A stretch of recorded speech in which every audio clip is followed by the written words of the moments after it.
Isang linggo. Isang linggo pa lang ang nakakalipas mula nang ihatid ko sa huling hantungan ang aking asawa. Ang aking kabiyak sa loob ng 32 taon. Ang haligi ng aming tahanan. Ang ama ng aking kaisa-isang anak. Sa gabing iyon, ang gabing gumuho ang lahat. Sinabi sa akin ng sarili kong manugang, sa harap mismo ng aking anak, ngayong patay na ang asawa mo, magluksa ka, mag-empake, at huwag na huwag ka nang babalik. Hindi iyon isang pakiusap, iyon ay isang utos. At ang aking anak, ang lalaking iniluwal ko at inalagaan, wala siyang ginawa. Ngumiti lang siya. Isang ngiting nagsasabing, tama siya, Nay, tapos ka na. Sa gabing iyon, sa sarili kong pamamahay, sa harap ng hapagkainan na pinagsaluhan namin ng libu-libong beses, para akong isang kasambahay na pinapalayas. Isang utusang hindi na kailangan. Ang hiya, ang kahihiyang naramdaman ko, ay parang lason na unti-unting kumakalat sa buo kong katawan. Pakiramdam ko, mas gugustuhin ko pang mamatay kasama ng aking asawa kaysa maranasan ang sandaling iyon. Ang anak na dati kumakapit sa palda ko tuwing natatakot. Ngayon, siya na mismo ang dahilan ng aking takot. Ang pamilyang binuo ko. Sila na mismo ang sumisira sa akin. Sila na dapat ay karamay ko sa aking pagluluksa. Sila pa ang nagbigay sa akin ng pinakamatinding dagok. Walang utang na loob. Iyan ang mga salitang paulit-ulit na tumatakbo sa isip ko habang paakyat ako ng hagdanan. Bawat hakbang, ramdam ko ang bigat. Hindi lang ng aking edad, kundi ng katotohanang binaliwala nila ang lahat. Sa loob ng mahigit 3 dekada, ako ang nagsilbing ilaw ng tahanan. Ako iyon. Bawat sentimo ng aming ipon, sinisiguro kong napupunta sa tama. Bawat sulok ng bahay na ito, ako ang nag-alaga. Bawat tagumpay ng aking anak, mula sa kanyang pag-aaral hanggang sa kanyang magarbong kasal, lahat iyon may bahagi ang aming pagsasakripisyo ng kanyang ama. Hindi kami nagkulang. Sa katunayan, sobra-sobra pa ang aming ibinigay. Naaalala ko pa noong kinasal sila ng kanyang asawa, si Isabel. Milyon-milyon ang ginastos nila. Para lang po ito sa amin, Nay, sabi ni Marco. Pero kaninong pera ang ginamit nila? Pera na pinaghirapan namin ng kanyang ama. Noong nagpatayo sila ng sarili nilang bahay at kinapos sila sa budget, kanino sila tumakbo? Sa amin, laging sa amin, at hindi kami kailanman nagreklamo. Dahil para sa amin, iyon ang tungkulin ng isang magulang. Ang sumuporta, ang umalalay, ang magmahal ng walang hinihintay na kapalit. Pero para sa kanila, para pala akong hangin, isang palamuti sa bahay. Isang taong nariyan lang pero hindi talaga nakikita. Nagsasalita pero hindi pinapakinggan. At ngayong wala na ang aking asawa, ang taong nagbibigay sa akin ng halaga sa kanilang paningin. Bigla, naging isa na lang akong problema. Isang bagay na kailangang alisin. Walang pakialam. Iyan ang nakita ko sa kanilang mga mata. Habang sinusukat nila ng tingin ang aming sala, habang pinag-uusapan nila kung anong kulay ang ipapalit sa pader, na para bang isa na lang akong multo sa sarili kong pamamahay. Nag-iisa, sobrang nag-iisa. Ang sakit ay hindi na lang sa puso, nasa buto, nasa kaluluwa. Umalis ako kinabukasan na dala lang ang aking pitaka at isang maliit na bag. Hindi na ako nagpaalam. Ano pa bang sasabihin ko? Pinanood ko silang magsimulang magplano para sa kanilang kinabukasan sa aking bahay. Nakita ko ang ngiti sa mga labi ni Isabel. Isang ngiti ng tagumpay. Pero may isang bagay silang hindi alam. May isang bagay na hindi kailanman sinabi ng aking asawa sa kanila. May isang malaking sikreto na itinago niya para sa akin. Dahil ang aking asawa, kilala niya ang aming anak. Mas kilala niya kaysa sa inaakala ko. Nakita niya ang kasakiman sa mga mata ng kanyang manugang. Naramdaman niya ang unti-unting pagbabago sa puso ng aming anak. At sa loob ng maraming taon, tahimik siyang gumawa ng paraan. Isang paraan para protektahan ako. Ang lolang pinalayas nila, ang matandang babaeng tinuring nilang walang silbi, ay may hawak na alas, isang trump card na hindi nila inaasahan. Dahil sa loob ng aking pitaka, hindi lang pera ang laman. Naroon ang katotohanan na ang yumaong kong asawa ay nag-iwan sa akin ng isang lihim na yaman. Hindi lang basta savings, kundi isang buong kumpanya. Isang trust fund na nagkakahalaga ng milyon-milyong piso. Lahat ay nakapangalan sa akin. Lahat ay protektado ng mga dokumentong hindi nila kailanman nakita. Ang bahay na inaangkin nila? May utang ito sa bangko na nagkakahalaga ng 18 milyong piso. Isang utang na kinuha ng aking asawa at ang pera ay direktang inilipat sa aking pangalan. Ang kumpanyang inaakala nilang palugi na, ito ay kumikita. At ang anak ko, may utang siya sa kumpanyang iyon na nagkakahalaga ng 5 milyong piso. Sila na nagmamadaling itapon ako. Sila pala ang nasa bingit ng pagbagsak. Ako na tinuring nilang isang hamak na pawn sa kanilang laro. Ako pala ang reyna. Gusto nilang mawala ako.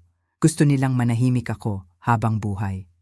Pero ngayon, ako naman ang magsasalita at hindi lang ang bahay ko ang babawiin ko.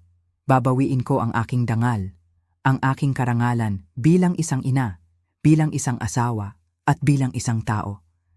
Bibigyan ko sila ng isang leksyon, isang aral na hinding-hindi nila malilimutan.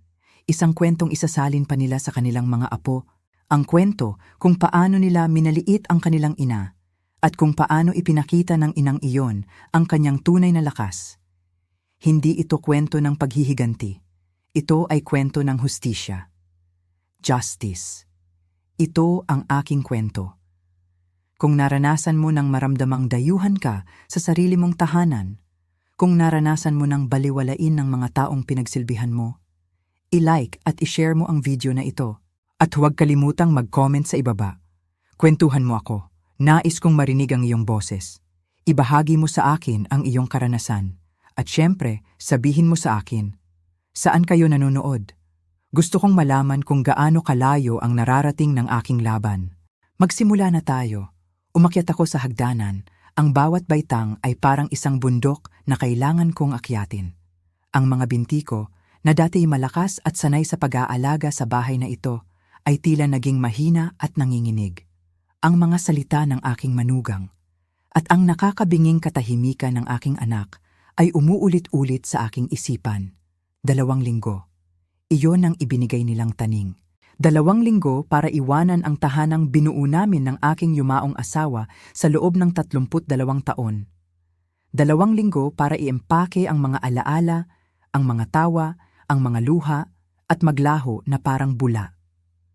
Pumasok ako sa aming silid-tulugan, ang lugar kung saan huli kong nayakap ang aking Arturo. Ang amoy ng kanyang pabango ay nananatili pa rin sa hangin, isang malupit na paalala ng kanyang pagkawala. Ang kanyang salamin sa pagbabasa ay nakapatong pa rin sa mesa sa tabi ng kama, sa lugar kung saan niya ito iniwan noong gabing bago siya atakihin sa puso. Umupo ako sa gilid ng kama, ang kamang naging saksi sa aming pagmamahalan, at tinitigan ko ang aking sarili sa salamin ng tokador. Ang babaeng nakatingin sa akin ay mukhang mas matanda pa sa kanyang edad na 71. Ang kanyang buhok na kulay pilak ay walang buhay, at ang kanyang mga mata na dati puno ng sigla ay ngayon ay kulimlim dahil sa pagkabigla at pighati. Ang sakit ay hindi mailarawan. Hindi ito simpleng lungkot ng pagluluksa. Ito ay isang sugat na mas malalim. Isang sugat ng pagtataksil mula sa sarili kong dugo at laman. Si Marco, ang aking munting Marco na dati hinahabol ang mga tutubi sa hardin. Ang binatang ipinagmamalaki ko sa lahat. Ngayon, isa na siyang estranghero. Isang estrangherong walang pakialam sa sakit na nararamdaman ko. Isang estrangherong handang itapon ang sarili niyang ina para lang sa isang bahay. Para lang sa pera. Habang nakaupo ako roon, sa kadilimang bumabalot sa silid, naramdaman ko ang pag-agos ng luha sa aking mga pisngi. Hinayaan ko silang dumaloy. Hinayaan kong ilabas ang lahat ng sakit, lahat ng galit, lahat ng pagkadismaya. Ngunit sa ilalim ng lahat ng iyon, sa pinakailaliman ng aking pagkatao, may nagsimulang gumalaw. Isang maliit na bagay, isang matigas na binhi, isang binhi ng determinasyon. Naalala ko ang aking asawa, si Arturo. Siya ang laging namamahala sa aming pananalapi. Praktikal siyang tao, laging maingat. Lagi niyang sinasabi sa akin, Elena, Sa mundo ngayon, kailangan mong maging matalino. Hindi sapat na mabuti ka lang. Kailangan mong maging handa. Noon, hindi ko lubos na naiintindihan ang ibig niyang sabihin. Ang aking mundo ay simple lang. Ang aming tahanan, ang aking pamilya. Ngunit ngayon, naiintindihan ko na. Tinuruan niya akong maging masusi. Tinuruan niya akong magbayad ng pansin sa mga detalye, kahit na siya ang gumagawa ng lahat ng transaksyon. Laging basahin ang maliliit na letra, mahal, paalala niya. At sa sandaling iyon, sa gitna ng aking pighati, ang kanyang mga salita ay naging isang gabay, isang ilaw sa kadiliman. Tumayo ako, pinunasan ko ang aking mga luha. Tumingin akong muli sa salamin. Ang babaeng nakatingin sa akin ay hindi na mukhang mahina. Mayroon ng apoy sa kanyang mga mata. Hindi ako aalis ng ganito. Hindi ako magiging isang kawawang matanda na pinalayas mula sa sarili niyang bahay. Hindi ko hahayaang tapak-tapakan nila ang alaala ng aking asawa at ang lahat ng aming pinaghirapan. Kung gusto nila ng laban, bibigyan ko sila. Pero hindi ako lalaban ng bulag. Lalaban ako ng may talino. Lalaban ako gamit ang mga aral na iniwan sa akin ni Arturo. Ang unang hakbang? Alamin ang katotohanan. Alamin kung ano talaga ang naiwan at kung ano ang nararapat sa akin. Kinuha ko ang aking telepono. Nag-set ako ng alarm. Bukas ng umaga, sa pagbukas pa lang ng bangko, naroon na ako. Hindi ko alam kung ano ang matutuklasan ko. Marahil ay tama sila. Marahil ay wala nga akong karapatan. Ngunit hindi ako susuko nang hindi lumalaban. Dahil kung may isang bagay na natutunan ko sa aking asawa, iyon ay ang kahalagahan ng pagtayo para sa iyong sarili, lalo na kapag sinusubukan kang ibagsak ng mundo. At sa gabing iyon, sa unang pagkakataon mula nang mawala si Arturo, nakatulog ako ng may layunin. Ang pighati ay naroon pa rin, isang mabigat na kumot. Ngunit sa ilalim nito, ang binhi ng determinasyon ay nagsisimula ng sumibol, nag-aabang sa sikat ng araw kinabukasan. Ang sikat ng araw kinaumagahan ay may dalang kakaibang pakiramdam habang dumadampi ito sa aming bintana sa kusina. 10 araw na ang lumipas mula sa gabing iyon ng pagtataksil, at ang bahay ay tila humihinga ng malalim, naghihintay sa aking pag-alis. Sa loob ng 10 araw na iyon, para akong nasa loob ng isang bula. Kumikilos ako na parang makina, nagliligpit ng mga gamit, nag-aayos ng mga kahon, habang sinusubukang huwag pansinin ng lumalaking kaba sa aking dibdib. 2 beses nang dumaan sina Marco at Isabel, hindi para kumustahin ako, kundi para sukatin ang mga silid. Para pag-usapan ang mga plano nila sa renobasyon. Nag-uusap sila na para bang hindi ako naroroon, na para bang isa na lang akong kasangkapan na kailangang ilipat. Kahapon, narinig ko si Isabel sa telepono na kausap ang isang kontratista. Ang sabi niya, mag-schedule tayo ng pagtatantya sa gastos kapag nakaalis na ang matanda. Ang matanda. Ganoon na lang pala ako sa kanila. Hindi na ako si nanay, hindi na ako si lola. Isa na lang akong matandang kailangang alisin. Ngunit sa umagang ito, habang humihigop ako ng aking pangalawang tasa ng kapeng barako, naramdaman ko ang pagbabalik ng aking lakas. Handa na akong harapin ang mga praktikal na bagay. Ang mga bagay na aasahan ni Arturo na aasikasuhin ko. Ang biyahe papunta sa bangko ay pamilyar. 20 taon na naming ginagawa ito ni Arturo. Siya ang laging bumababa para asikasuhin ang aming mga transaksyon habang ako ay naghihintay sa sasakyan. Lagi niyang sinasabi na ito ay para hindi na ako mapagod at mag-alala. Ngayon, nagsisisi ako na hindi ako nagbigay ng mas maraming pansin. Sinalubong ako ni Ginang Tessie, ang bank manager, na may maingat na pakikiramay. Ginang Elena, nakikiramay po ako sa pagpanaw ni Ginoong Arturo. Napakabait niyang tao.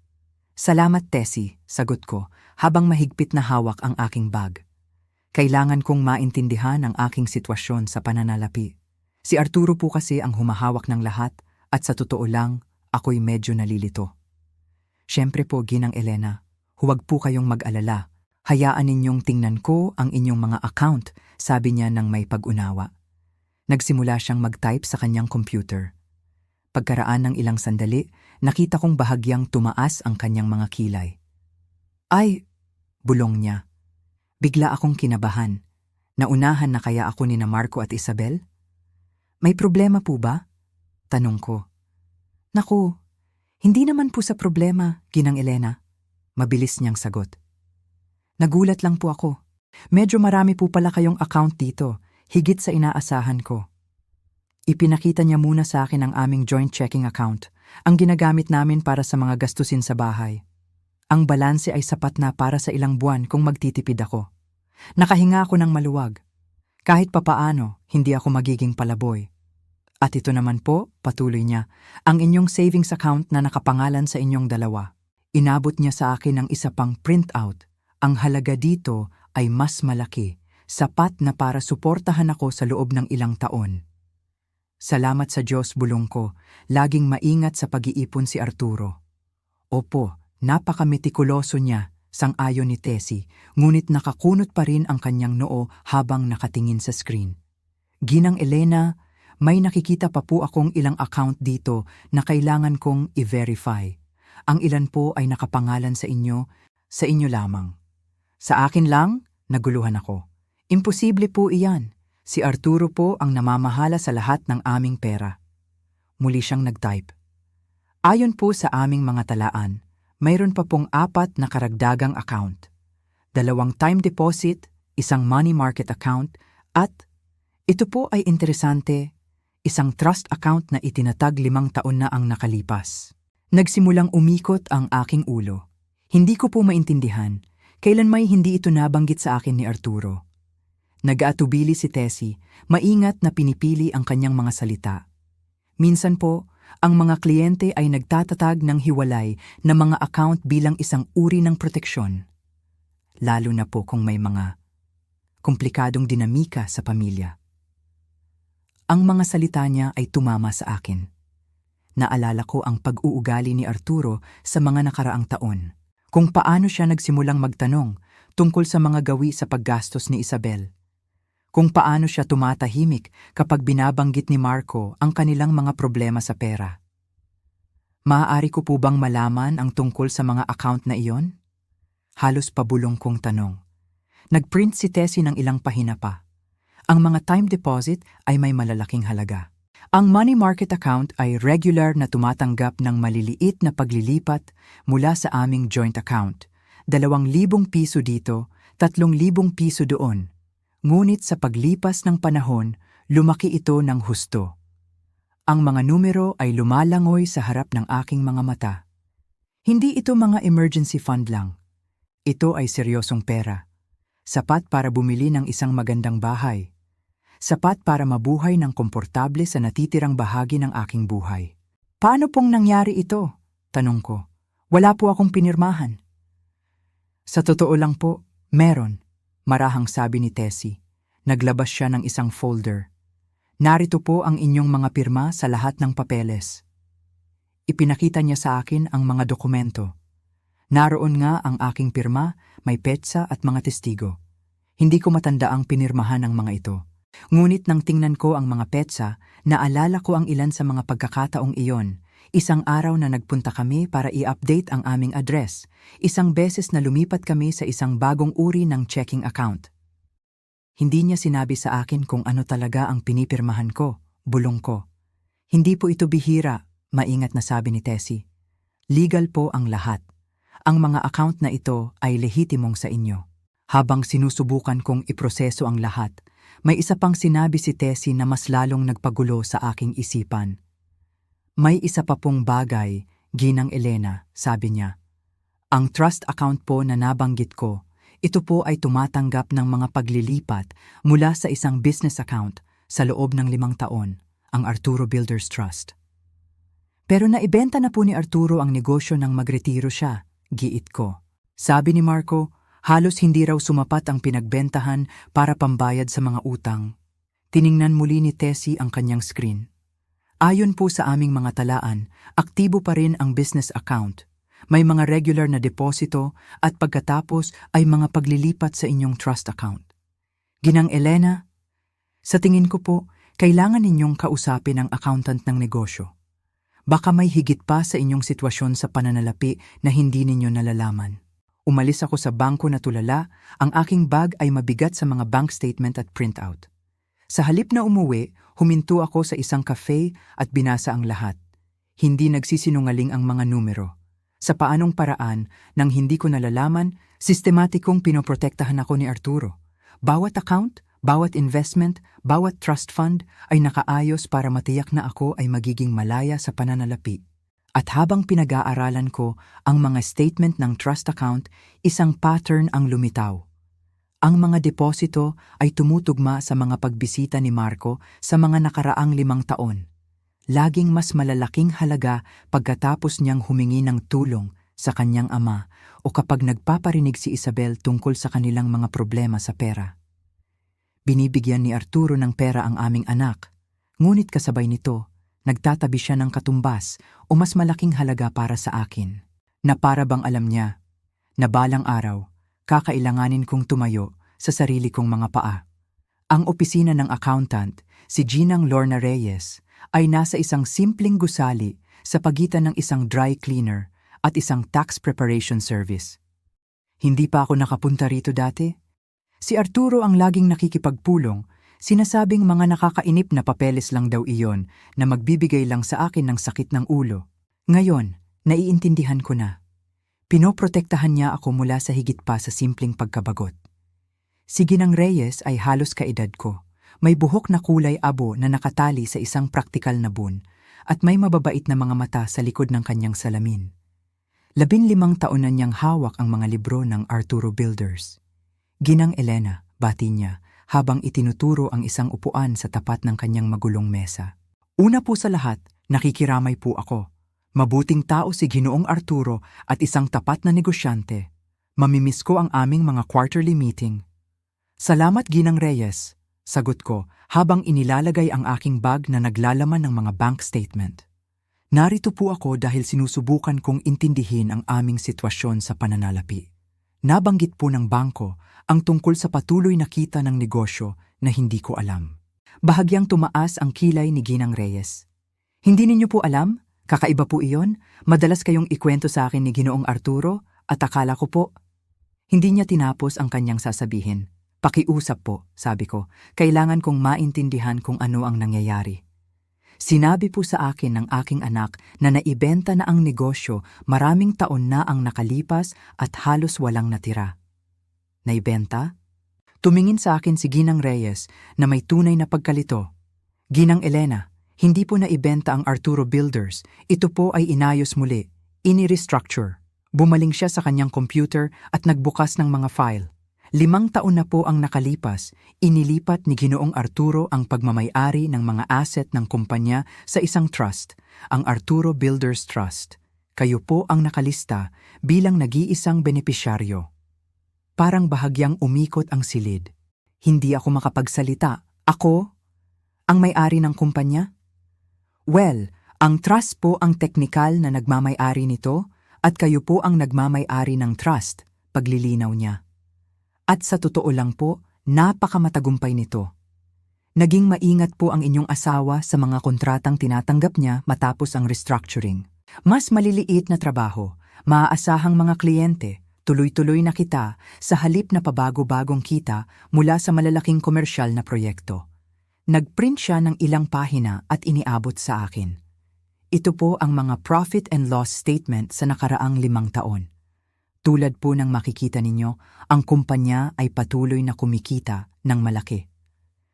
Tinitigan ko ang mga numero, nanginginig ang aking mga kamay. Ang taunang kita ay sapat na para ipaliwanag ang mga regular na deposito na nakita ko sa mga statement ng trust account. Pero nagretiro na si Arturo, sabi ko ng mahina. Hindi na siya nagtatrabaho.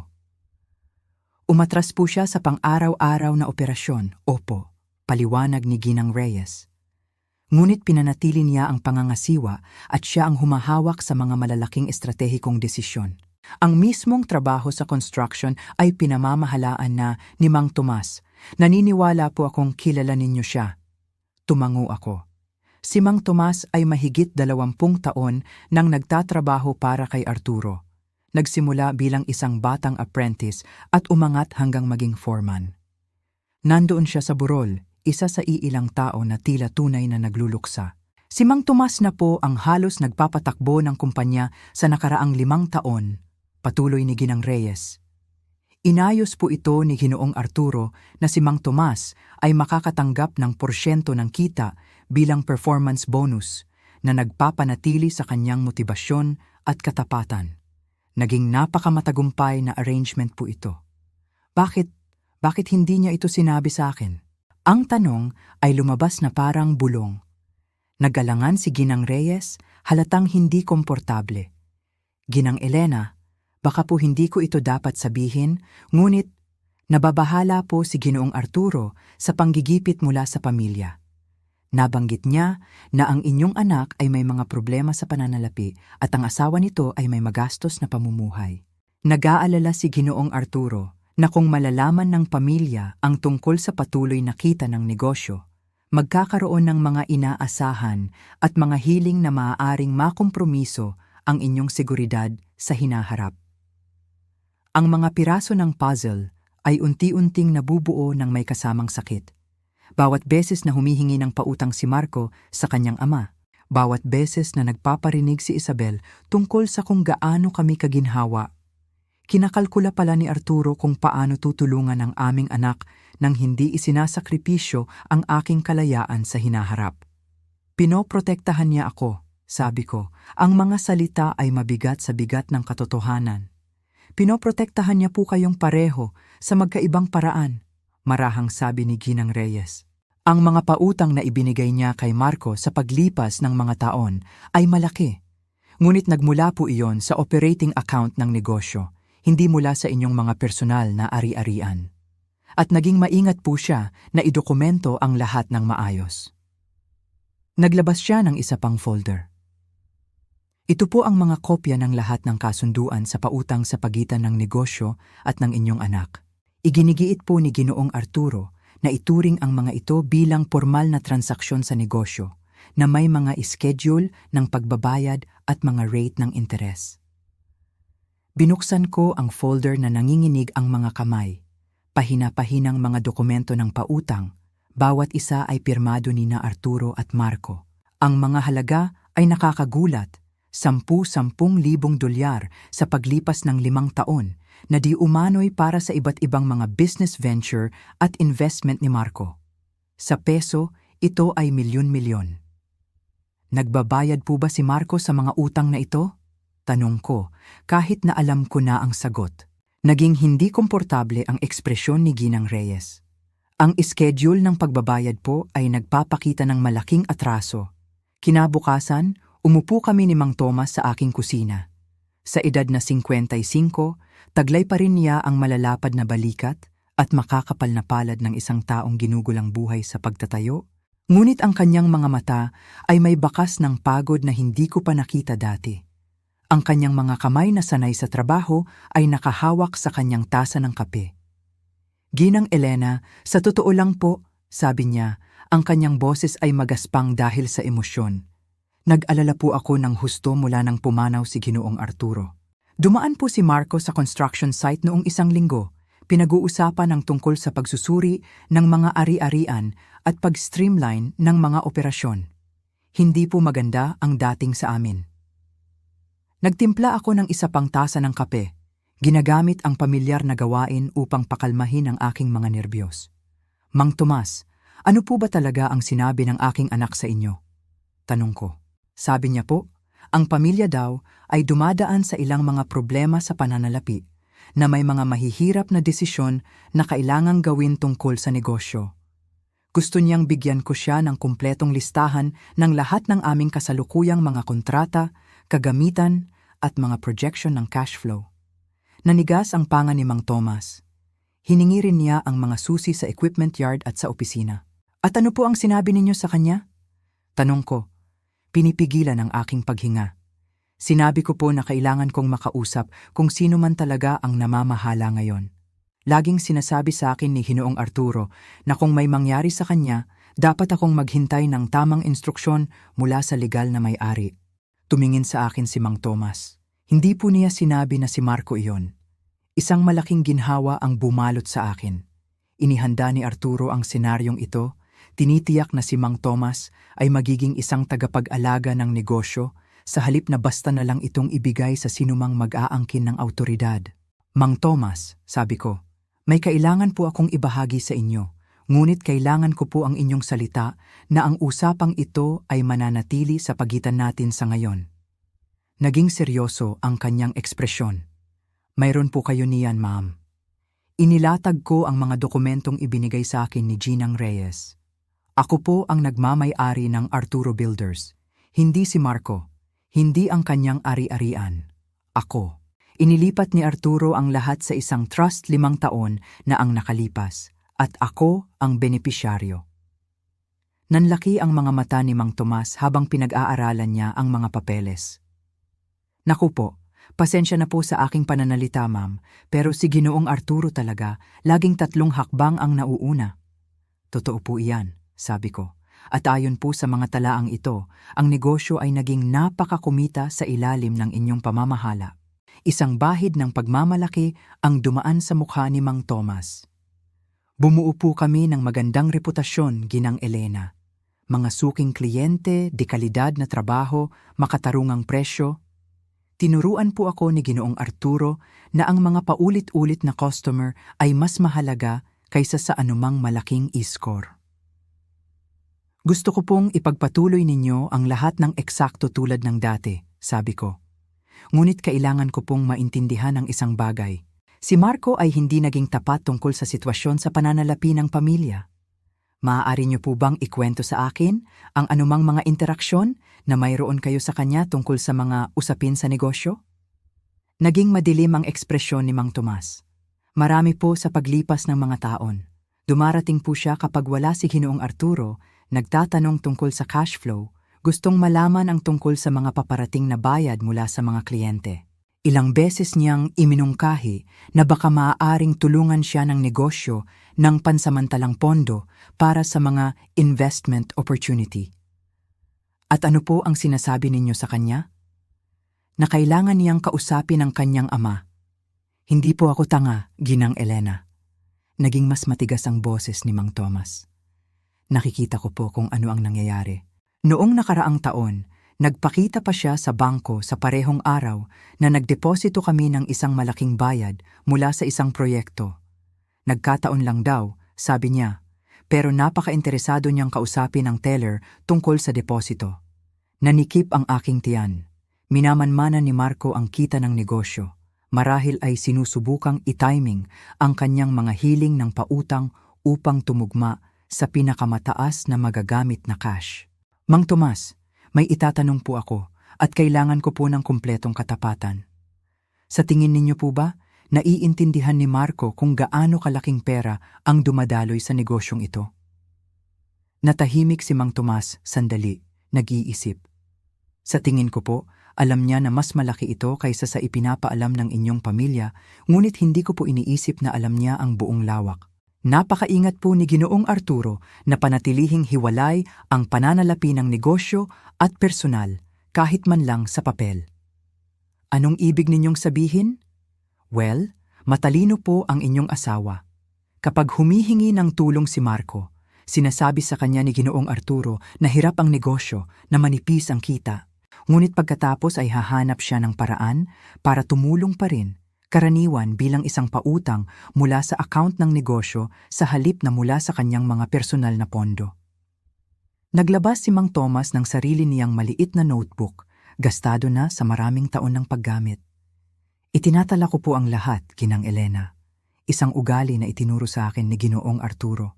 Ayon po sa aking mga talaan, nakatanggap si Marco ng mga bayad na nagkakahalaga ng humigit kumulang 5 milyong piso sa nakaraang 5 taon.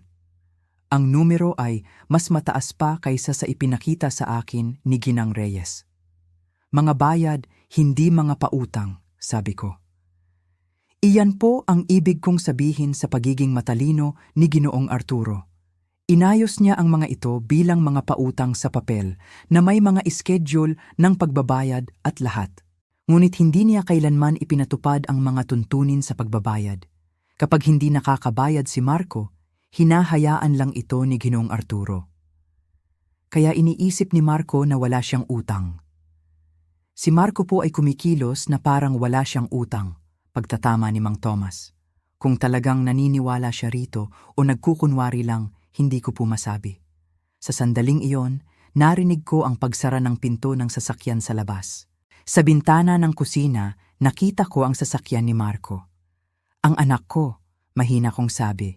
Ayokong malaman niya na pinag-uusapan natin ang tungkol sa negosyo. Tumango si Mang Tomas at mabilis na tinipon ang mga papel na ipinakita ko. Ginang Elena, anuman po ang inyong maging desisyon, mayroon po kayong buong suporta ko. Mabuting tao si Ginoong Arturo at nagtiwala siya sa inyo ng sapat upang ilagay ang lahat sa inyong pangalan. Sapat na po iyon para sa akin. At sa pagpasok ni Marco sa aking kusina na may aura ng pagmamay-ari, alam kong ang susunod na kabanata ng aking buhay ay magsisimula na. Ang kabanata kung saan ako na ang hahawak ng mga baraha. Pumasok si Marco sa kusina nang hindi man lang kumakatok. Isang gawin na laging ikinaiinis ng kanyang yumaong ama, ngunit isang bagay na natutunan ko nang tanggapin sa paglipas ng mga taon. Ang kanyang mga mata ay agad na dumapo kay Mang Tomas, at pagkatapos ay sa akin na may bahid ng inis, na para bang kami ay mga istorbo sa kanyang sariling teritoryo. Umaga, Nay, bati niya, halos hindi tinitingnan si Mang Tomas. Hindi ko inaasahang may bisita pala kayo. Ang kanyang boses ay formal, malamig, at malayo sa init ng isang anak na bumibisita sa kanyang ina. Pinilit kong panatilihing kalmado ang aking boses. Dumaan si Mang Tomas para kumustahin ako. Mahinahon kong sabi, alam mo naman kung gaano siya laging maalalahanin. Ito ay isang simpleng katotohanan, ngunit sa sandaling iyon, ito rin ay isang paraan upang ipaalala kay Marco ang tungkol sa katapatan. Isang katangiang tila nakalimutan na niya. Oo, sagot ni Marco. Ang kanyang atensyon ay nasa ibang lugar na. Ang kanyang mga mata ay nililibot ang kusina na para bang sinusuri ito para sa muling pagbebenta. Bawat sulok, bawat kagamitan ay tila binibigyan niya ng presyo sa kanyang isipan. Pagkatapos ay bumaling siya kay Mang Tomas na may biglaang ngiti na hindi umabot sa kanyang mga mata. Sa katunayan, Mang Tomas, natutuwa akong narito ka. Kailangan nating mag-usap tungkol sa sitwasyon ng negosyo. Napanood ko ang ekspresyon ni Mang Tomas na maging maingat na neutral, isang blankong pader. Isang mukha na sanay na makipag-usap sa mga mapanlinlang na kliyente at mga demanding na supplier. Ngunit alam ko, sa ilalim ng lahat ng iyon, siya ay nasa panig ko. Opo, Ginoong Marco? Magalang niyang tanong. Well, sabi ni Marco, na ipinapatong ang kanyang mga kamay sa kanyang baywang, isang postura ng kapangyarihan na tila kanyang pinapraktis. Ngayong wala na si Itay, magkakaroon ng ilang mga pagbabago. Kailangan ng pamilya na gumawa ng ilang mga praktikal na desisyon tungkol sa mga ari-arian at mga patuloy na obligasyon. Pinanood ko ang eksenang ito na may halong panggigilalas. Si Marco, napakakampante niya, napakasigurado sa kanyang awtoridad. Wala siyang kamalay-malay na sinusubukan niyang angkinin ang isang bagay na hindi kailanman naging kanya mula sa isang taong may hawak ng lahat ng katibayan laban sa kanya. Ito ay parang panonood ng isang dula, ngunit ang nakataya ay ang aking buong buhay. Anong klaseng mga pagbabago po? Tanong ni Mang Tomas. Ang kanyang boses ay kalmado at pantay. Well, kailangan nating suriin kung makatuwiran pa bang ipagpatuloy ang mga operasyon o kung mas mabuti na i-liquidate ang mga asset at bayaran ang anumang mga natitirang utang, kaswal na sabi ni Marco, na para bang ang pinag-uusapan lang niya ay kung ano ang kanilang pananghalian. Ang salitang liquidate ay tumama sa akin. Ibenta. Ibenta ang lahat ng pinaghirapan ni Arturo. Ibenta ang kabuhayan ng mga taong tulad ni Mang Tomas. Para saan? Para sa isang bagong kotse para kay Isabel? Para sa isa pang mamahaling bakasyon? Naiintindihan ko po, sabi ni Mang Tomas. At sino po ang gumagawa ng mga desisyong ito? Napakurap si Marco, halatang hindi inaasahan ang tanong. Tila sa kanyang isipan, ang sagot ay dapat na malinaw. Ang pamilya siyempre, mabilis niyang sagot. Ako na ang hahawak sa mga usapin ng negosyo ni Itay mula ngayon. Kayo po ba? Ang boses ni Mang Tomas ay nanatiling neutral, ngunit nahuli ko ang bahagyang diin sa salitang kayo. Isang simpleng tanong na may bigat. Isang tanong na humahamon sa mismong pundasyon ng kasinungalingan ni Marco. Biglang bumaling sa akin si Marco na may halong pagkainip sa kanyang mukha. Nay, baka gusto ninyong magtimpla ng bagong kape, sabi niya, na tinataboy ako tulad ng dati niyang ginagawa kapag may mahahalagang usapan na nagaganap. Kailangan naming pag-usapan ni Mang Tomas ang ilang mga teknikal na detalye. Sa loob ng maraming taon, sa mga sitwasyong tulad nito, tahimik akong aalis. Pupunta sa kusina. Gagawa ng kung ano ang iniuutos sa akin. Ngunit hindi ngayon. Hindi na. Hindi ako gumalaw. Sa unang pagkakataon sa loob ng maraming taon, nanindigan ako. Dito lang ako, salamat. Sabi ko, ang aking boses ay mas matatag kaysa sa inaasahan ko. Ito ang aking kusina at si Mang Tomas ay aking panauhin. Nagulat si Marco sa aking pagtanggi, ngunit nagkibit balikat lang siya, marahil ay iniisip na ito ay isang maliit na paghihimagsik lamang. Sige, sabi niya, bumabaling muli kay Mang Tomas. Mang Tomas, kailangan kong ihanda mo ang isang kumpletong inventaryo ng lahat ng kagamitan, mga sasakyan at kasalukuyang mga kontrata. Kakailanganin ko rin ng access sa mga account ng negosyo para masuri ko ang sitwasyon sa pananalapi. Masaya po akong tutulong diyan, maingat na sagot ni Mang Tomas. Ang kanyang mga mata ay panandaliang sumulyap sa akin, isang tahimik na pagtatanong. Binigyan ko siya ng isang bahagyang tango. Magpatuloy ka. Kanino ko po dapat i-coordinate ang pahintulot para sa access sa mga account? Sa akin, syempre, halos mainis na sagot ni Marco. At pagkatapos ay dumating ang tanong ni Mang Tomas na nagpabago sa lahat. At may legal po ba kayong autoridad na mag-access sa mga account ng Arturo Builders? Ang tanong ay binitiwan ng mahinahon, ngunit ito ay lumapag sa gitna ng aming kusina na parang isang bomba. Ang kumpiyansa ni Marco ay bahagyang nanghina. Dahil ako ang anak at tagapagmana ni Arturo Henderson. Ang kanyang boses ay mataas, nagtatanggol. Naiintindihan ko po, sabi ni Mang Tomas, na may hindi matinag na kalmado. At may dokumentasyon po ba kayo na nagpapakita na autorisado kayong kumilos para sa negosyo? Ang kusina ay biglang natahimik, maliban sa pagtiktak ng lumang orasan sa dingding. Ang mukha ni Marco ay namumula at nakikita ko siyang nagpupumiglas sa pagitan ng inis at kawalan ng katiyakan. Hindi niya ito inaasahan. Ang inaasahan niya ay pagsunod. Ang inaasahan niya ay ang lahat ay yuyuko sa kanyang inaakalang kapangyarihan. Tingnan mo, Mang Tomas, sabi ni Marco. Ang kanyang boses ay nagkakaroon ng mapagmataas na tono na ginagamit niya kapag nararamdaman niyang hinahamon siya. Sa tingin ko'y hindi mo naiintindihan ang sitwasyon dito. Hindi ito isang hostile takeover. Sinusubukan kong ayusin ang mga naiwan ni Itay at siguraduhing lahat ay maaalagaan. Pero hindi ko magagawa iyon kung pahihirapan mo ang mga bagay-bagay. Hindi ko po sinusubukang pahirapan ang mga bagay-bagay, pantay na sagot ni Mang Tomas.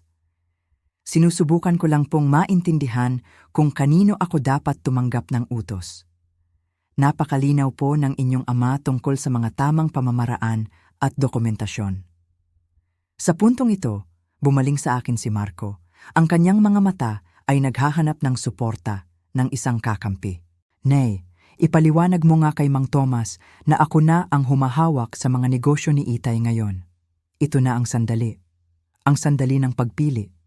Tiningnan ko ang aking anak. Ang lalaking ito na nagpaplanong ibenta ang aking bahay. Ang lalaking may utang na 5 milyong piso habang inaangkin na walang iniwan ng kanyang ama. Tiningnan ko siya at ang nakita ko ay hindi na ang aking munting batang lalaki, kundi isang lalaking naligaw sa kasakiman. At ginawa ko ang aking pinili. Sa totoo lang, Marco, mahinahon kong sabi, sa tingin ko'y tama si Mang Tomas na humingi ng tamang dokumentasyon. Ang Itay mo ay laging napakaingat sa mga bagay na ito. Tinitigan ako ni Marco na para bang tumubo ang pangalawang ulo ko. Isang tingin ng ganap na pagtataka at pagkakanulo. Anong sinasabi mo, Nay? Ang sinasabi ko ay dapat nating siguraduhin na ang lahat ay gagawin ng tama at legal. Paliwanag ko, ang bawat salita ay pinili ng may pag-iingat. Sigurado akong naiintindihan mo ang kahalagahan niyan. Sa unang pagkakataon mula nang magsimula ang pag-uusap na ito, sa unang pagkakataon mula nang mamatay ang kanyang ama, nakita ko ang pag-aalinlangan sa mukha ni Marco. Isang siwang sa kanyang baluti ng kayabangan. At habang pinapanood ko ang pag-aalinlangan na yon na gumapang sa kanyang mga tampok, naramdaman ko ang isang bagay na matagal ko nang hindi naranasan, kapangyarihan. Hindi ang kapangyarihang mang-api, kundi ang kapangyarihang manindigan para sa katotohanan. At sa katahimikan na sumunod, alam kong ang unang laban ay naipanalo ko na. Ang tawag sa telepono ay dumating ng 7:00 ng umaga, 3 araw pagkatapos ng aming komprontasyon sa kusina. Inaasahan ko na ito. Hindi mo maaaring questionin ang inaakalang autoridad ng isang tao nang walang kahihinatnan, lalo na kung ang taong iyon ay sanay na nakukuha ang kanyang gusto. Nay, kailangan nating mag-usap, ngayon na. Ang boses ni Marco ay pigil, puno ng halos hindi makontrol na galit. Papunta na kami ni Isabel diyan. Hindi ba't masyadong maaga? Sinubukan kong idahilan. Hindi ito maaaring maghintay. Darating kami sa loob ng 20 minuto. Ang linya ay namatay bago pa ako makasagot. Hindi ako nagmadali sa pagbibihis. Pinili ko ang isang navy blue na bestida na laging sinasabi ni Arturo na nagbibigay sa akin ng dignidad. Kung ito ay magiging isang komprontasyon, haharapin ko ito ng may dangal. Dumating sila eksaktong 20 minuto ang lumipas, ang mga takong ni Isabel ay agresibong tumutunog sa aming beranda. Binuksan ko ang pinto bago pa sila makakatok. Pinapanatili ang maliit na bentahe ng pagiging punong abala sa sarili kong tahanan. Magandang umaga, masaya kong bati, na para bang ito ay isang sosyal na pagbisita. Itinulak ako ni Isabel papalampas at pumasok sa sala. Ang kanyang designer na bag ay hawak na parang isang sandata. Sumunod si Marco, ang kanyang mukha ay seryoso. Pareho silang nanatiling nakatayo. Ipinuposisyon ang kanilang mga sarili sa pagitan ko at ng pinto, isang taktikang pananakot na aking nakilala. Nay, hindi ko alam kung anong klaseng laro ang sa tingin mo'y nilalaro mo. Simula ni Marco, ang kanyang boses ay nanginginig sa galit. Ngunit tumawag si Mang Tomas kahapon at sinabing hindi niya ako maaaring bigyan ng impormasyon ng negosyo nang walang tamang pahintulot. Anong sinabi mo sa kanya? Umupo ako sa paboritong silya ni Arturo, ang may pinakamagandang tanawin ng silid. Sinabi ko sa kanya na sundin ang tamang pamamaraan. Kalmado kong sabi. Iyon ang aasahan ng iyong ama. Tamang pamamaraan? Ang boses ni Isabel ay matinis. Si Marco ang anak at tagapagmana ni Arturo. Anong higit pang pahintulot ang kailangan ni Numan? Legal na pahintulot, sabi ko ng may diin. Ang uri na nagmumula sa aktwal na pagmamay-ari. Ang mga mata ni Marco ay nanliit. Anong sinasabi mo? Ang huling habilin ni Itay ay iniiwan ang lahat sa pamilya. Ako ang eksekutor, na nangangahulugang ako, ang humahawak sa lahat ng mga ari-arian hanggang sa maayos ang probate. Sa totoo lang, Marco, hindi iyan gaanong tumpak. Inabot ko ang folder na inilagay ko sa gilid ng mesa, ang naglalaman ng lahat ng mga dokumentong ibinigay sa akin ni Ginang Reyes. Parehong nanigas sina Marco at Isabel habang binubuksan ko ito. Ang huling habilin ng iyong ama ay totoong iniiwan ang kanyang mga personal na ari-arian at ang bahay na ito sa pamilya. Patuloy ko.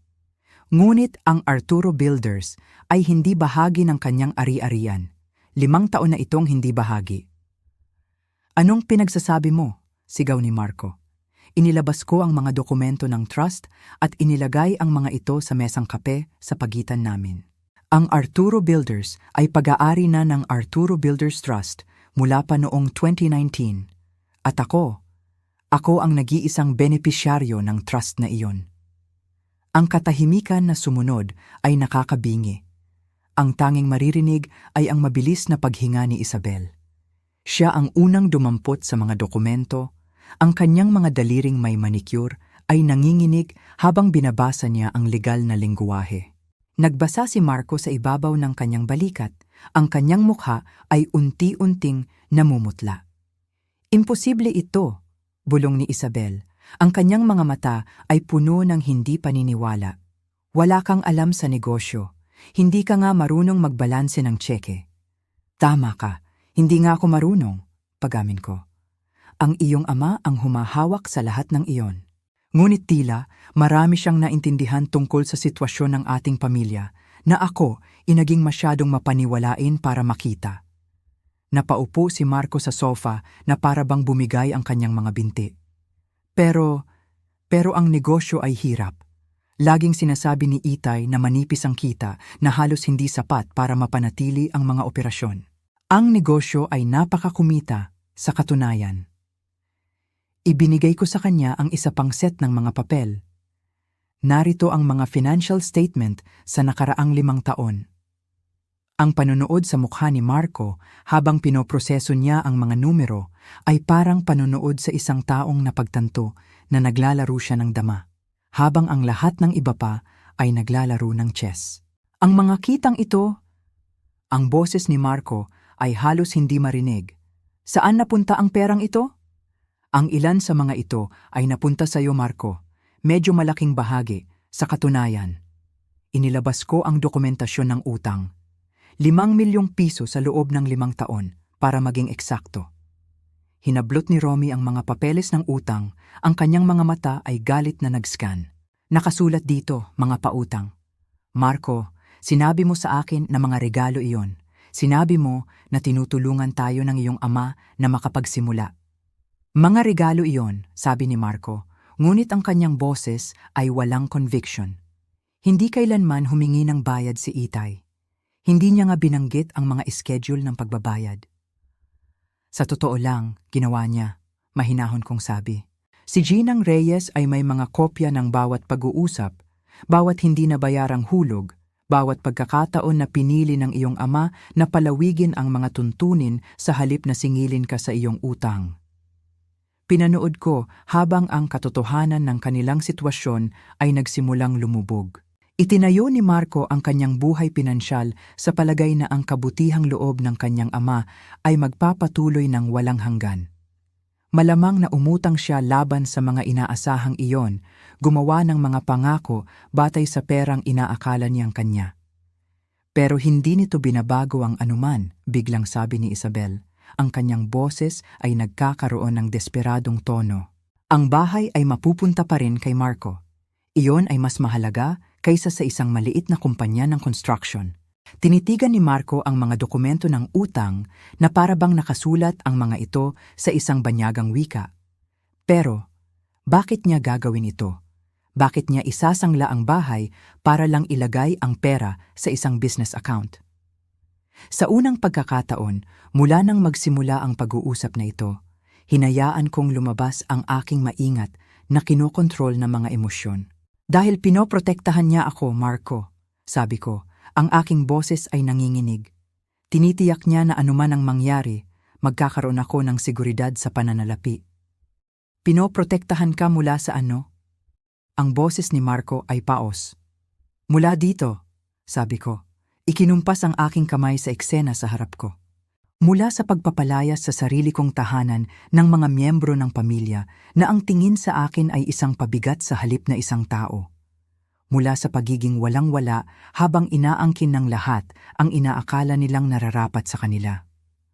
Sa wakas ay tuluyang nasira ang composure ni Isabel. Minanipula mo siya. Kinumbinsi mo ang isang taong nag-aagaw buhay na baguhin ang lahat. Ang iyong ama ay hindi nag-aagaw buhay nang itatag niya ang mga trust na ito, Isabel. Nagpaplano siya. At ang katotohanang naramdaman niya, ang pangangailangang magplano para sa senaryong ito, ay dapat may sabihin sa iyo tungkol sa kung paano niya tinitingnan ang dinamika ng ating pamilya. Nay, sabi ni Marco, ang kanyang mga kamay ay nanginginig. Siguradong maaari nating ayusin ito. Hindi mo naman talaga gustong magpatakbo ng isang kumpanya ng construction. At ang bahay na ito ay ating tahanan. Dapat itong manatili sa pamilya. At mananatili ito sa pamilya, Marco. Matigas kong sabi. Mananatili ito sa akin. Pero ang mga bayad sa mortgage? Desperadong sabi ni Isabel. Paano mo babayaran ang mga bayad sa mortgage? Sa parehong paraan na binalak ng iyong ama, sagot ko.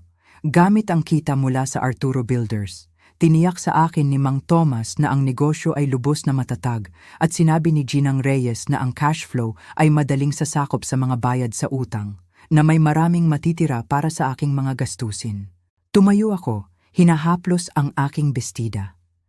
Ngayon, naniniwala akong nabanggit ninyo ang tungkol sa paglipat. Sa tingin ko'y iyon ay isang napakahusay pa ring ideya. Hindi para sa akin, syempre. Ngunit sigurado akong makakahanap kayo ng isang magandang lugar upang magsimulang muli. Tumingin sa akin si Marco na para bang ngayon lang niya ako nakita. Nay, hindi ka maaaring maging seryoso. Pagkatapos ng lahat ng ginawa ni Itay para sa iyo, lahat ng kahulugan ng ating pamilya. Ginawa ng iyong ama ang lahat para sa akin, putol ko. Minahal niya ako ng sapat upang matiyak na hindi ako kailanman magiging api sa sino man, kabilang na sa sarili kong anak. At ngayon ko lang naiintindihan kung gaano ko kailangan ang proteksyong iyon. Si Isabel ay nasa pinto na, ang kanyang mukha ay baluktot sa galit at hindi paniniwala.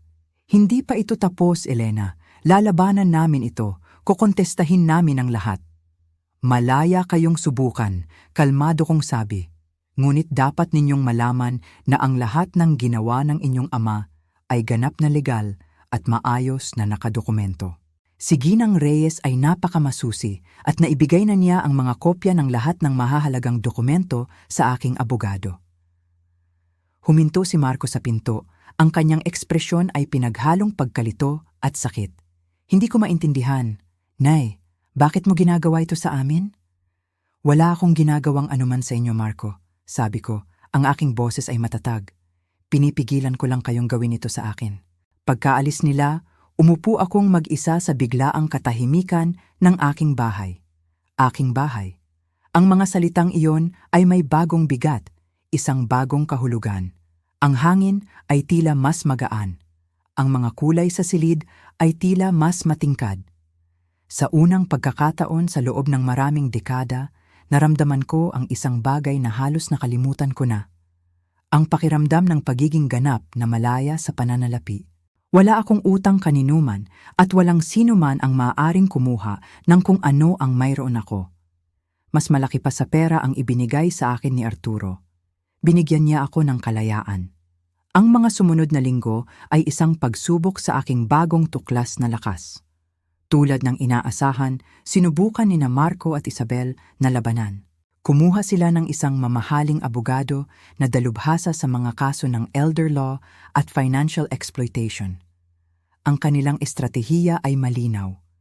Ilarawan ako bilang isang mahina at nalilitong matanda na minanipula ng isang nag-aagaw buhay na asawa. Sinubukan nilang ipinta ang isang larawan ng isang babaeng walang kaalam-alam sa pananalapi na biglang nag-aangkin sa isang komplikadong imperyo ng negosyo. Ngunit ang bawat isa sa kanilang mga paratang ay bumagsak laban sa pader ng katotohanan na maingat na itinayo ni Arturo. Si Ginang Reyes at si Attorney Santos, ang aking abogado, ay nagtrabaho ng walang kapag-uran. Iniharap nila ang bawat dokumento, bawat pinirmahang papel, bawat bank statement. Ipinakita nila ang isang malinaw na pattern ng pagpaplano ni Arturo na nagsimula 5 taon na ang nakalipas, noong siya ay nasa perpektong kalusugan pa. Ipinakita nila na ang bawat transaksyon ay legal, etikal at idinisenyo para sa isang layunin, ang aking proteksyon. Ang investigasyon ay nagbunga rin ng isang hindi inaasahang resulta para sa kanila. Natuklasan na ang utang ni Marco sa negosyo ay mas malaki pa pala kaysa sa unang kalkulasyon. Ang mga interes at parusa na hindi kailanman ipinatupad ni Arturo ay idinagdag. Muli akong nagsimulang magluto, hindi dahil kailangan, kundi dahil gusto ko. Ang amoy ng sariwang lutong pandesal at mainit na tsokolate ay muling pumuno sa hangin. Ang bahay na naging isang battlefield ay dahan-dahang nagiging isang santuwaryo, ang aking santuwaryo. Isang gabi, habang nag-aayos ako ng mga lumang kahon sa pag-aaral ni Arturo, natagpuan ko ang isang folder na hindi ko napansin noon. Sa loob nito ay ang mga papeles para sa isang maliit na bahay. Isang cottage sa tabi ng dagat sa Batangas. Binili ito 3 taon na ang nakalipas sa pamamagitan ng trust ng kumpanya. Kasama ng mga papeles ay isang maikling sulat sa sulat kamay ni Arturo. Para sa aking Elena, basa nito.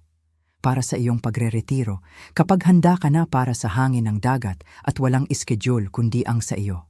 Ang mga luha ay muling dumaloy sa aking mga pisngi. Ngunit sa pagkakataong ito, ang mga ito ay luha ng pasasalamat. Kahit sa kabilang buhay, patuloy pa rin niya akong inaalagaan. Ipinapakita niya sa akin ang daan patungo sa isang bagong simula. Ang pagtuklas na iyon ang nagbigay sa akin ng huling piraso ng kalinawan na kailangan ko. Ang bahay na ito sa Maynila, puno ito ng mga alaala. Oo, ngunit marami sa mga alaalang iyon ay nabahiran na ngayon ng sakit ng pagtataksil. Marahil ay oras na para sa hangin ng dagat. 6 na buwan ang lumipas. Nakatayo ako sa veranda ng aking bagong cottage sa Batangas, pinapanood ang pagsikat ng araw na nagpipinta ng gintong mga guhit sa karagatan. Ang tunog ng mga alon na humahampas sa mga bato sa ibaba ay naging aking pang-araw-araw na simponya, pumapalit sa mga pamilyar na kaluskos ng lumang bahay. Ang cottage ay mas maliit kaysa sa aming bahay sa Maynila, ngunit ito ay ganap na akin. Bawat piraso ng kasangkapan, bawat palamuti, bawat silid ay sumasalamin sa aking panlasa, hindi sa mga kompromisong ginawa sa loob ng 32 taon ng pagsasama. Natuklasan ko sa aking sorpresa na mayroon akong mahusay na panlasa kapag walang ibang nagbibigay ng opinyon. Ang Arturo Builders ay patuloy na umuunlad sa ilalim ng mahusay na pamamahala ni Mang Tomas. Tumatawag siya tuwing Biyernes ng hapon para i-update ako sa mga kasalukuyang proyekto at paparating na mga kontrata. Ang quarterly na kita ay direktang idinedeposito sa aking account. Tinupad ko ang aking pangako na panatilihin ang negosyo ng eksakto tulad ng pagkakaayos ni Arturo at lahat ng kasangkot ay tila mas masaya para sa katatagan. Ang umagang ito ay espesyal. Darating ang aking abogado, si Attorney Santos, para i-finalize ang huling piraso ng negosyo mula sa aking lumang buhay. Dumating siya eksaktong 10:00. Si Attorney Santos ay isang tiyak na tao na naniniwala na ang pagiging nasa oras ay sumasalamin sa karakter. Magandang umaga, Ginang Elena, bati niya habang umuupo sa komportableng silya sa tabi ng bintana. Dala ko na po ang huling kasunduan para sa inyong pagsusuri. Nagtimpla ako ng kape. Paano po nila tinanggap ang mga huling tuntunin? Ang ekspresyon ni Attorney Santos ay nagpapahiwatig ng kontroladong kasiyahan. Tulad po ng inaasahan. Ang abogado ni Marco ay gumugol ng mahabang oras sa pag-aaral na dapat manaig ang mga obligasyon ng pamilya sa mga kontrata ng negosyo. Ngunit sa huli, napakalinaw po ng batas tungkol sa mga obligasyon sa utang. Inabot niya sa akin ang mga dokumento ng kasunduan. Pagkatapos ng 6 na buwan ng legal na pakikipagbuno, pumayag sina Marco at Isabel sa mga tuntunin na kumikilala sa buong utang at nagtatatag ng isang plano sa pagbabayad na aabutin sila ng 8 taon upang makumpleto sa pag-aakalang hindi sila kailanman papalpak sa pagbabayad. Sinubukan pa po nilang makipagnegosasyon ng isang family forgiveness clause, patuloy ni Attorney Santos. Si Marco po ay umiyak pa sa huling pulong, sinasabing sinisira ninyo ang inyong relasyon sa inyong kaisa-isang anak dahil lang sa pera. At ano po ang sinabi ninyo sa kanila? Tanong ko. Ipinaalala ko po sa kanila na kinakatawan ko ang inyong mga interes sa pananalapi, hindi ang inyong mga relasyon sa pamilya. Bagaman, maaaring nabanggit ko na karamihan sa mga ina ay hindi kinakailangang idemanda ang kanilang mga anak para maningil ng mga lehitimong utang. Kasama rin sa kasunduan ang isang probisyon na partikular na nagbigay sa akin ng kasiyahan.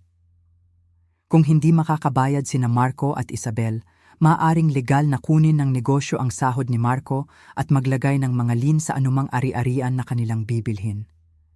Ito ay isang safety net na titiyak na matatanggap ko ang kung ano ang nararapat sa akin, anuman ang kanilang mga desisyon sa pananalapi sa hinaharap. May isa pa pong bagay, sabi ni Attorney Santos, na naglalabas ng isang hiwalay na sobre. Dumating po ito para sa inyo kahapon.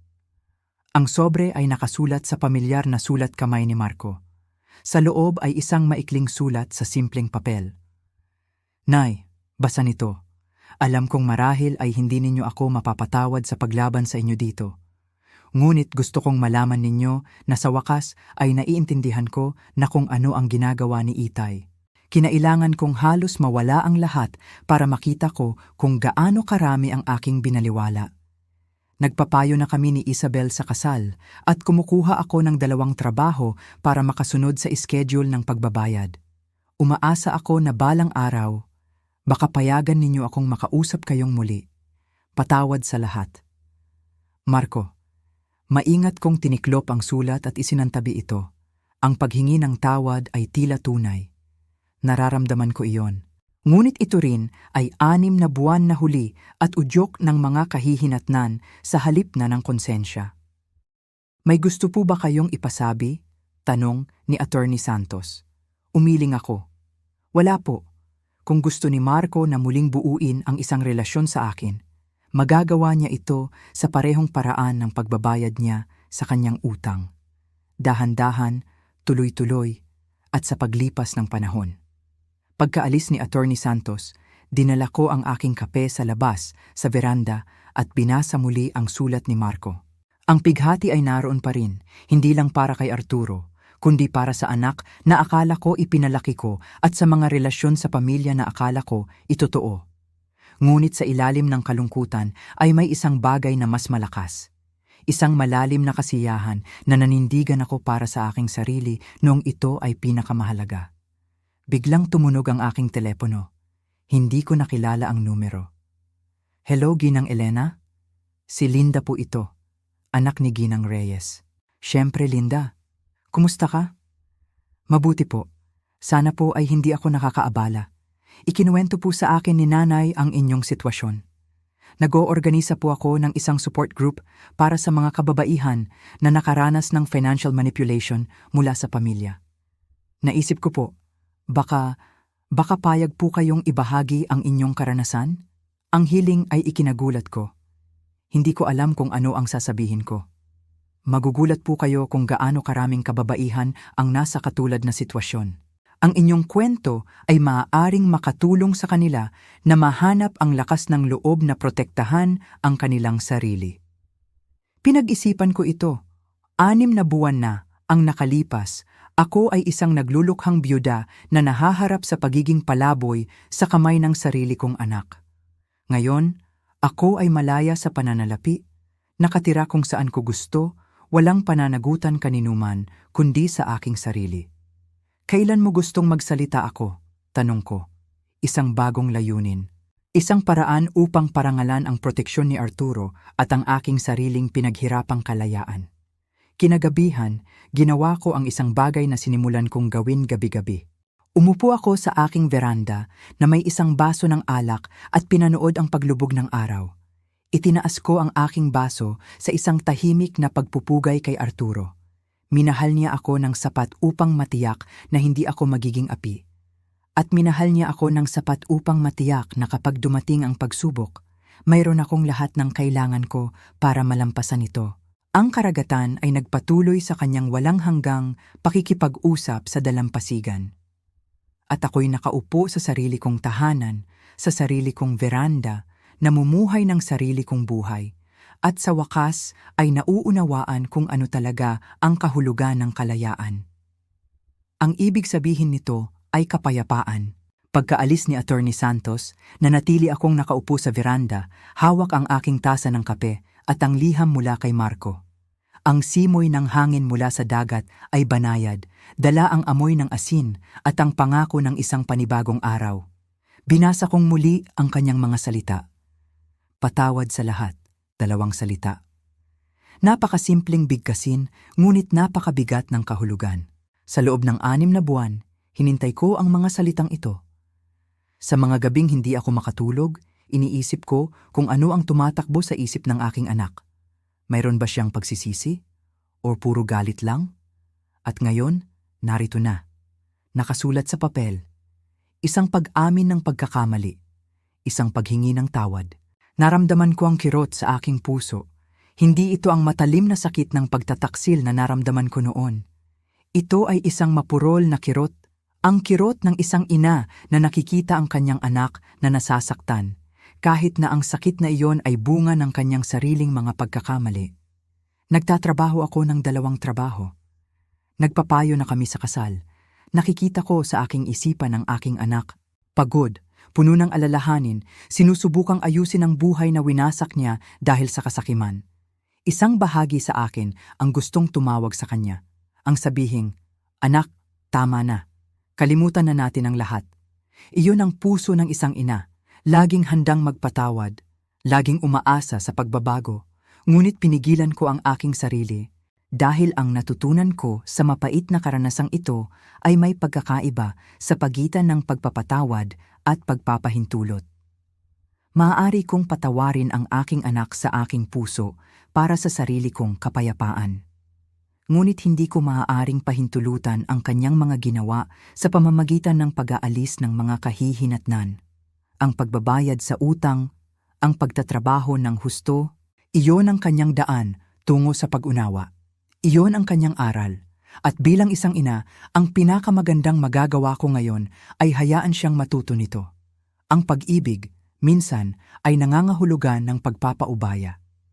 Itinabi ko ang liham, isang araw, marahil. Isang araw kapag ang mga salita ay naging gawa na. Kapag ang pagsisisi ay naging tunay na pagbabago. Marahil, sa araw na iyon, maaari na kaming magsimulang muli. Ngunit hindi ngayon. Ngayon ay panahon para sa akin. Kinuha ko ang aking telepono at tiningnan ang numero ni Linda, ang anak ni Ginang Reyes. Nag-aalangan pa rin ako. Ano nga ba ang maibabahagi ko? Isang kwento ng pighati at away sa pamilya? Ngunit habang iniisip ko ito, napagtanto ko na ang aking kwento ay hindi na lamang tungkol doon. Ito ay tungkol sa pagtuklas sa sariling lakas sa panahong inaakala mong wala ka nang natitira. Ito ay tungkol sa kahalagahan ng pag-alam sa iyong mga karapatan. Ito ay tungkol sa isang asawang nagmahal ng sapat upang magplano para sa hinaharap. Tinawagan ko siya. "Hello, Linda. Si Elena ito. Tinatanggap ko ang iyong paanyaya." Narinig ko ang tuwa sa kanyang boses. Nag-usap kami tungkol sa mga detalye. Isang maliit na pagtitipon sa isang community hall. Mga kababaihan mula sa iba't ibang antas ng buhay. Lahat ay may kanya-kanyang kwento ng pagtitiis at, sana, pagbangon. "Huwag po kayong mag-alala kung ano ang sasabihin ninyo, Ginang Elena," sabi niya. "Ang inyong presensya lamang po ay sapat na. Ang makita nila na may isang taong nakaranas ng katulad na sitwasyon at nakaligtas. Iyon po ay isang malaking inspirasyon." Pagkatapos ng tawag, naramdaman ko ang isang bagong uri ng layunin. Ang sakit na dinanas ko. Hindi ito masasayang. Maaari itong maging isang aral para sa iba. Isang babala. Isang gabay. Ang proteksyon na ibinigay sa akin ni Arturo ay hindi dapat magtapos sa akin. Maaari ko itong ipasa sa iba, hindi sa pamamagitan ng pera, kundi sa pamamagitan ng kaalaman. Ang mga sumunod na linggo ay ginugol ko sa paghahanda. Hindi ako nagsulat ng isang script. Ayokong maging tunog na dekahon. Sa halip, inisip ko ang mga mahahalagang punto na gusto kong ibahagi.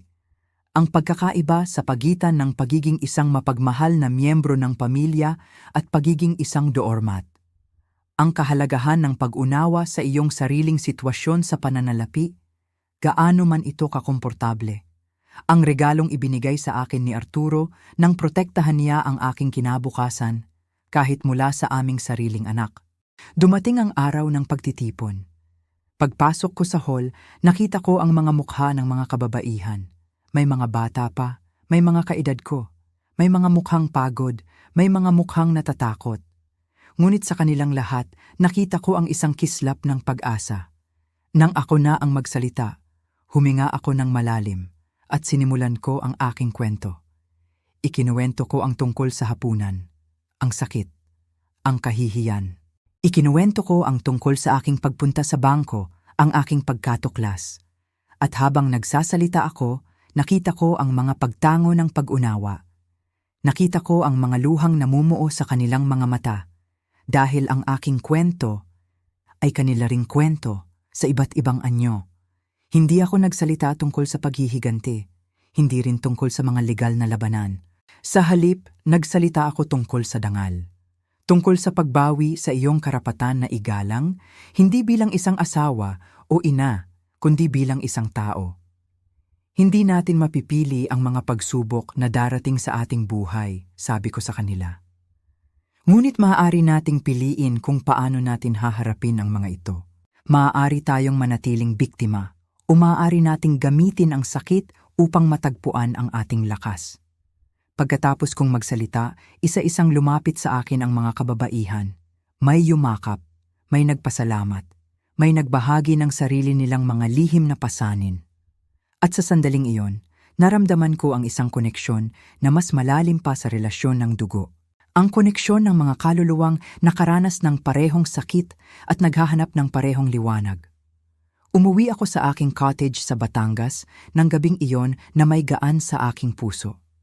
Ang bigat na matagal kong pinasan ay tila nabawasan. Hindi na lang ito ang aking kwento. Ito na ay kwento nating lahat. Kinagabihan, ginawa ko ang aking bagong ritual. Umupo ako sa aking veranda na may isang baso ng alak at pinanood ang paglubog ng araw. Ang langit ay nag-aapoy sa mga kulay kahel, rosas at lila. Ang tanawin, ang kapayapaan, ang kalayaan, akin lahat ito. Walang sino man ang maaaring kumuha nito sa akin. Walang sino man ang maaaring bumoto sa akin palabas ng sarili kong buhay.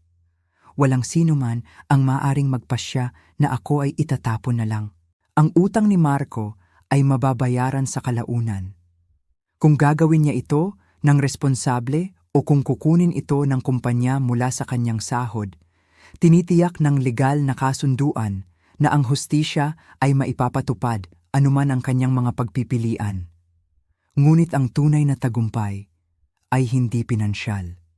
Ito ay ang kaalaman na natagpuan ko ang lakas na hilingin ang paggalang na nararapat sa akin. Habang ang huling sinag ng liwanag ay naglaho mula sa kalangitan, itinaas ko ang aking baso sa isang tahimik na pagpupugay. Isang pagpupugay kay Arturo, nasaan man siya, at isang pagpupugay sa babaeng natagpuan ko sa aking sarili. Isang babaeng mas malakas kaysa sa inaakala niya. Ang karagatan ay nagpatuloy sa kanyang walang hanggang pakikipag-usap sa dalampasigan.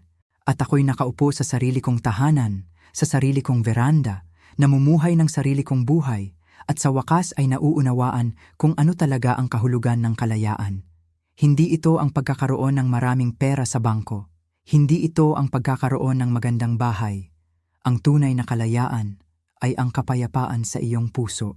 Ang kalayaang maging ikaw. Ang kalayaang malaman na anuman ang mangyari, kaya mong tumayo sa sarili mong mga paa. Ang ibig sabihin nito ay hindi na muling kailangang magmakaawa para sa isang lugar, sa isang lamesa na dapat ay sa iyo sa simula pa lang. Ang ibig sabihin nito ay kapayapaan. At sa kapayapaang iyon, natagpuan ko ang aking tahanan.